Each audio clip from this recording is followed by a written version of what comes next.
Student, स्वागत है हमारे YouTube चैनल RG24/7 पर। दोस्तों, ये जानते हैं क्लास 8 एनसीईआरटी सोशल साइंस सामाजिक विज्ञान में लेसन नंबर 1 जिसका नाम है संसाधन, और इसमें पार्ट 2। तो आइए देखते हैं इसमें आगे उत्पत्ति के आधार पर संसाधनों को अजैव और जैव संसाधनों में बांटा जा सकता है।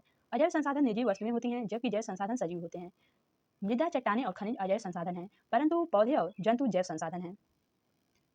प्राकृतिक संसाधनों को विस्तृत रूप से नवीकरणीय और अनवीकरणीय संसाधनों में विभाजित किया जा सकता है। नवीकरणीय संसाधन वे संसाधन हैं जो शीघ्रता से नवीकृत अथवा पुनर्पूरित हो जाते हैं।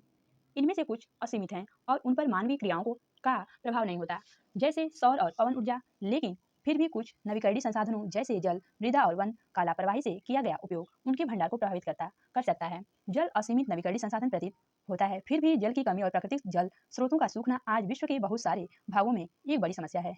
नवीकरणीय संसाधन वे संसाधन हैं जिनका भंडार सीमित है। भंडार के एक बार समाप्त होने के बाद उनके नवीकृत अथवा पुनर्पूरित होने में हजारों वर्ष लग सकते हैं। यह अवधि मानव जीवन की अवधि से बहुत अधिक है। इस प्रकार के संसाधन अनवीकरणीय कहलाते हैं। कोयला, पेट्रोलियम तथा प्राकृतिक गैस इसके कुछ उदाहरण हैं। संसाधनों के वितरण के आधार पर सर्वव्यापक अथवा स्थानिक हो सकते हैं। जो संसाधन सभी जगह पाए जाते हैं, जैसे वायु जिसमें हम सांस लेते हैं, सर्वव्यापक हैं। लेकिन वे संसाधन जो कुछ निश्चित स्थान पर ही पाए जाते हैं, स्थानिक कहलाते हैं, जैसे तांबा और लौह अयस्क। प्राकृतिक संसाधनों का वितरण भूभाग, जलवायु, ऊंचाई जैसे अनेक भौतिक कारकों पर निर्भर करता है। पृथ्वी पर इन कारकों में विभिन्नता होने के कारण संसाधनों का वितरण असमान है। आइए देखते हैं आगे कुछ टिप्पणी। शब्दावली: संसाधन का भंडार, यह उपयोग के लिए संसाधन की उपलब्ध मात्रा है। आओ कुछ करके सीखें। कुछ नवीकरणीय संसाधनों के बारे में सोचिए और बताइए कि किस प्रकार संसाधनों का अधिक उपयोग उनके भंडार को प्रभावित करता है। मानव निर्मित संसाधन: कभी कभी प्राकृतिक पदार्थ तब संसाधन बन जाते हैं जब उनका मूल्य रूप बदल दिया जाता है। लौह अयस्क उस समय तक संसाधन नहीं था जब तक लोगों ने उसे लोहा बनाना नहीं सीखा था। लोग प्राकृतिक संसाधनों का उपयोग पुल, सड़क, मशीन और वाहन बनाने में करते हैं, जो मानव निर्मित संसाधन के नाम से जाने जाते हैं। प्रौद्योगिकी की भी एक मानव निर्मित संसाधन है। आइए देखते हैं आगे 5 मानव निर्मित संसाधनों की सूची बनाइए जिन्हें आप अपने चारों ओर देख सकते हैं। मानव संसाधन से तात्पर्य लोगों की संख्या और योग्यता मानसिक तथा शारीरिक से है। यद्यपि मानव को संसाधन बनाने के संदर्भ में लोगों में मतभेद हैं, इतना होते हुए भी इस तथ्य से इनकार नहीं किया जा सकता कि मूल्यतः मनुष्य की कुशलताएं ही भौतिक पदार्थों को मूल्यवान संसाधन बनाने में सहायता करती हैं। आइए देखते हैं आगे। इसलिए हम जैसे लोग प्राकृतिक संसाधनों का उपयोग करके मानव निर्मित संसाधन बनाते हैं। मोना ने समझते हुए कहा, हाँ। राजू ने स्वीकृति में सिर हिलाया। आइए देखते हैं आगे मानव संसाधन। लोग और अधिक संसाधन बनाने के लिए प्रकृति का सबसे अच्छा उपयोग तभी कर सकते हैं जब उनके पास ऐसा करने का ज्ञान, कौशल तथा प्रौद्योगिकी उपलब्ध हो। इसलिए मनुष्य एक विशेष प्रकार का संसाधन है। अतः लोग मानव संसाधन हैं। शिक्षा और स्वास्थ्य लोगों को बहुमूल्य संसाधन बनाने में मदद करते हैं। अत्यधिक संसाधन के निर्माण में समर्थ होने के लिए लोगों के कौशल में सुधार करना मानव संसाधन विकास कहलाता है। आइए देखते हैं कुछ टिप्पणी।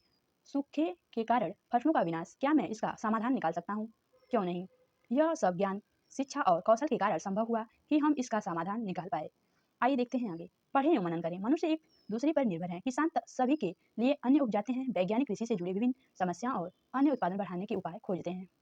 संसाधन संरक्षण। मोना ने एक बुरा स्वप्न देखा। उसने देखा कि पृथ्वी पर सारा जल सूख गया है और सारे पेड़ कट गए हैं। वहां पर न तो छाया ही थी और न ही कुछ खाने पीने के लिए लोग परेशान हो रहे थे और चारों तरफ भोजन और छाया की तलाश में निराश घूम रहे थे। उसने अपनी माँ को सपने के बारे में बताया। उसने पूछा, अम्मा, क्या यह सच में हो सकता है? स्वप्न देखते हुए मोना, चित्र में देखिए। हाँ, अम्मा ने उत्तर दिया, यदि हम नवीकरणीय संसाधनों के प्रति सतर्क नहीं रहते हैं तो वह बहुत ही दुर्लभ हो सकते हैं और अनवीकरणीय संसाधन निश्चित ही समाप्त हो सकते हैं। राजू ने पूछा, हम इसके लिए क्या कर सकते हैं? बहुत कुछ, अम्मा ने उत्तर दिया। आप अपने दोस्तों से बात क्यों नहीं करते? आइए देखते हैं आगे। शब्दावली: सतत पोषणीय विकास। संसाधनों का सावधानी पूर्वक उपयोग ताकि न केवल वर्तमान पीढ़ी की अपितु भावी पीढ़ियों की आवश्यकताएं भी पूरी होती रहें। आइए देखते हैं आगे। संसाधनों का सतर्कतापूर्वक उपयोग करना और उन्हें नवीकरण के लिए समय देना संसाधन संरक्षण कहलाता है। संसाधनों का उपयोग करने की आवश्यकता और भविष्य के लिए उनके संरक्षण में संतुलन बनाए रखना सतत पोषणीय विकास कहलाता है। संसाधनों की संरक्षण के अनेक तरीके हैं। प्रत्येक व्यक्ति उपभोग को कम करके वस्तु की पुनर्चक्रण और पुनः उपयोग द्वारा योगदान दे सकता है। अंततः यह एक विभिन्नता बनाता है क्योंकि सभी जीव एक दूसरे से जुड़े हैं। उस शाम बच्चों और उनके मित्रों ने पुराने समाचार पत्रों, व्यर्थ वस्त्रों तथा बांस की डंडियों से लिफाफे और खरीदारी के लिए थैले बनाए। मोना ने कहा, हम इन वस्तुओं में से कुछ वस्तुएं उन परिवारों को देंगे जिन्हें हम जानते हैं। मुस्तफा ने कहा, अपने संसाधनों को बचाना और अपनी पृथ्वी को सजीव रखना यह एक बहुत अच्छा कार्य है। जिसी ने कहा, मैं बहुत ही सतर्क रहूंगी कि कागज व्यर्थ न हो। उसने स्पष्ट किया, कागज बनाने के लिए बहुत से पेड़ों को काटा जाता है। मैं ध्यान रखूंगा कि मेरे घर में बहुत बिजली व्यर्थ न हो। मुस्तफा ने जोर से कहा, विद्युत जल और कोयले से मिलती है। मैं विश्वास दिलाती हूँ कि घर में जल बेकार नहीं होगी। जल की एक एक बूंद मूल्यवान है। आशा ने कहा, बच्चों ने कहा, हम सब मिलकर अंतर ला सकते हैं। यह कुछ कार्य मोना, राजू और उनके मित्रों ने किए।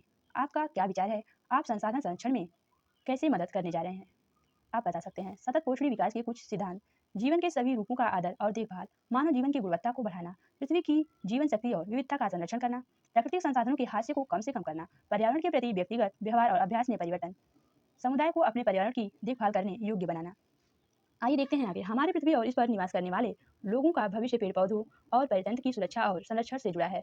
अब यह निश्चित करना हमारा कर्तव्य हो जाता है कि सभी नवीकरणीय संसाधनों के उपयोग सतत पोषणीय है, पृथ्वी पर जीवन की विविधता संरक्षित किए जाएं, प्राकृतिक पर्यावरण तंत्र की हानि को कम से कम किया जाए। धन्यवाद दोस्तों। इस क्लास के अगले लेसन की जानकारी हम अगली वीडियो में देंगे। अगर वीडियो पसंद आएगी तो लाइक से सब्सक्राइब कमेंट करके जरूर बताइएगा। तब तक के लिए धन्यवाद। जय हिंद, जय भारत।